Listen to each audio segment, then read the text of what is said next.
오늘도 감사합니다. 부족하고 부족한 우리들이지만 하나님의 은혜와 사랑 가운데 살아가게 하심에 감사드립니다. 오늘 날마다 주께로 큐티 본문은 사사기 20장 36절에서 48절 말씀, 또다시 착각한 이스라엘이라는 제목으로 함께 말씀 나누도록 하시겠습니다. 이틀 동안 나누었던 이스라엘과 베냐민 지파의 전쟁은 막바지에 이르게 됩니다. 두 번의 승리로 인해 자신들이 패하고 있는지도 모르고 있던 베냐민 지파는 25,100명이라는 많은 사상자를 내고 나서야, 그리고 자신들의 성읍에 연기가 오르는 것을 보고 나서야 그제서야 자신들이 패한 줄 깨닫고 급히 도망가게 됩니다. 그런데 이때 이스라엘 자손들은 분명히 승리했음에도 도망가는 병사들을 끝까지 쫓아가지요. 더한 것은 성읍에서 나오는 사람들, 즉 병사가 아닌 일반 사람들까지도 치고 있다는 것입니다. 굳이 승리했음에도 그들이 이렇게 잔인하고 잔혹하게 하는 이유가 무엇일까요? 40절을 보면 이스라엘 자손의 성읍에 문제가 생겼을 때 온 성읍, 즉 성읍 전체에서 나는 연기가 하늘에 닿았다라고 합니다. 이것은 단순한 화재의 규모를 넘어서는 그 이상의 문제가 이 성읍에 발생했다라는 것이죠. 그리고 42절에 보면 성읍에서 나온 자들을 진멸했다 말하고, 48절에서는 성읍에 있는 모든 사람과 모든 가축을 다 칼로 치고 성읍의 모든 것을 불살랐다라고 하죠. 이 말은 이스라엘 자손이 지금 베냐민 지파를 상대로 진멸 전쟁을 벌이고 있다라는 것입니다. 진멸은 하나님께서 이스라엘 백성들에게 가나안 땅을 점령할 때 명령하신 것입니다. 가나안 땅을 이스라엘 백성들에게 주심과 동시에 그 땅의 사람들의 죄악이 극에 달했기 때문에 그들을 심판하시는 하나님의 뜻이 담겨 있는 것이 진멸 전쟁입니다. 그렇다 해도 베냐민 지파의 잘못이 극에 달했다 해도 앞에 말씀드려서 보았지만 하나님께서는 어느 한쪽이 멸망하기를 바라신 것이 아닙니다. 서로가 서로에게 심판자로서 사용하셔서 서로를 통해 하나님 앞에 자신들의 죄악을 깨닫고 하나님의 말씀대로 살아가기를 바라신 것입니다. 거룩한 하나님의 백성이 그 모습을 되찾기를 바라셨던 것이지요. 이스라엘 자손은 하나님 앞에 제사를 지내고 정신 차린 것 같았지만 끝내는 또다시 자신들만이 심판자가 된 것처럼 여기며 베냐민 지파를 진멸하려고 한 것입니다. 이스라엘 자손들이 이 모습이 더욱더 잘못된 이유는 베냐민 지파를 칠 때 45절 중반에 보면 베냐민 지파 사람 5,000명을 이삭 줍듯이 쳤다라고 합니다. 원어에서 이삭을 줍듯 한다는 이 단어는 능욕하다라는 의미를 지니고 있습니다. 이 표현은 기브야에 있던 불량배들이 레위인의 첩을 대할 때 보인 모습과 똑같은 단어를 사용하고 있습니다. 그렇다는 것은 이스라엘 백성들이 자신들이 심판자가 되어 진멸하는 것보다 더한 복수의 마음을 가지고 그들을 치고 있다라는 것을 우리에게 말해주고 있는 것입니다. 복수의 눈이 멀어 하나님의 뜻인지 아닌지 동족인지 아닌지 상관없이 마구잡이로 베냐민 지파를 치면서 그들을 멸하려고 한 것이지요. 그래서 베냐민 지파의 600명이 살아남은 것은 어쩌면 이 600명이 잘 도망쳐서 그렇다라기보다는 어떻게든 그들을 살리시려는, 베냐민 지파를 살리셔서 한 지파도 멸하지 않으시려는 하나님의 그 의지가 그들을 살린 것이라고 볼 수 있습니다. 이스라엘 자손들을 향한, 베냐민 지파를 향한 하나님의 마음이 멸망이 아니라는 것을 보여주고 있는 것입니다. 여러분, 우리가 살아가는 세상을 보면 진멸 전쟁을 하는 것 같습니다. 나도 그렇지만 세상은 더더욱이 우리를 믿는 자들을, 어쩌면 믿지 않는 자들이라 할지라도 자신과 경쟁하고 자신의 마음에 들지 않는 사람들을 보면 자신을 조금이라도 불편한 것이 있으면 배로가 되갚아 주어야 속이 편하지요. 하나님께서 주신 인연이라 생각하며 어떻게든 함께 가려는 마음보다 내 인생에 필요 없는 존재, 걸림돌로 여기며 어떻게든 내 삶의 그 바운더리 안에서 나가게 하려는, 즉 내 삶에서 그들을 진멸시키기 위해 육신적으로 정서적으로 괴롭히는 모습을 보입니다. 그러나 이 세상과 우리를 바라보시는 하나님의 뜻은, 그 마음은 이런 것이 아닙니다.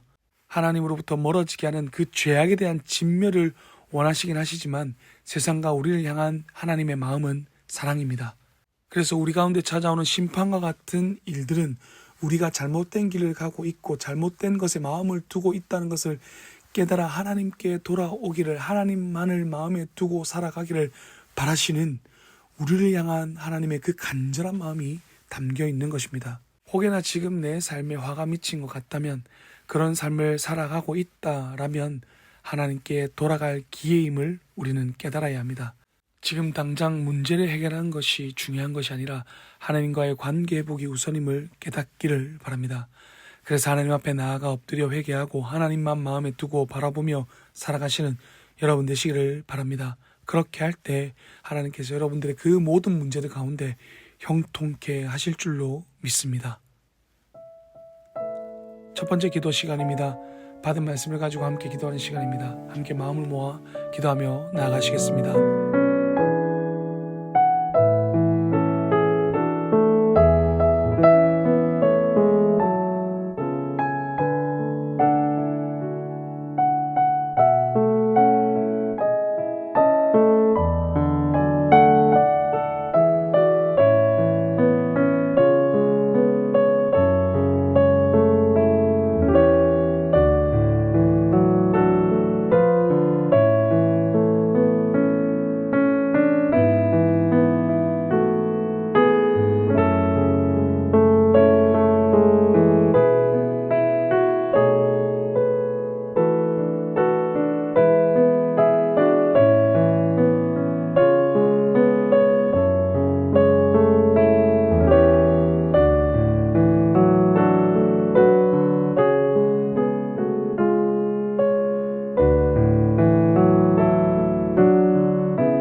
두 번째 기도 시간입니다. 개인의 기도의 제목을 가지고 기도하는 시간입니다. 이 시간 하나님께 마음의 소원을 가지고 기도하며 나아가도록 하시겠습니다. 기도하겠습니다.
사랑과 은혜가 풍성하신 하나님 아버지, 오늘 저희도 함께 말씀 나누게 하심에 감사드립니다. 하나님, 우리 상황 가운데에 찾아오는 그 문제들을 보고 불평하고 불만을 붓는 것이 아니라 하나님께 돌아오기를 바라시는, 하나님을 바라보기를 원하시는 그 하나님의 간절한 마음이 그 문제에 담겨 있다는 것을 기억하여 하나님 앞에 더욱더 나아갈 수 있는 우리가 될 수 있도록 도와주시옵소서.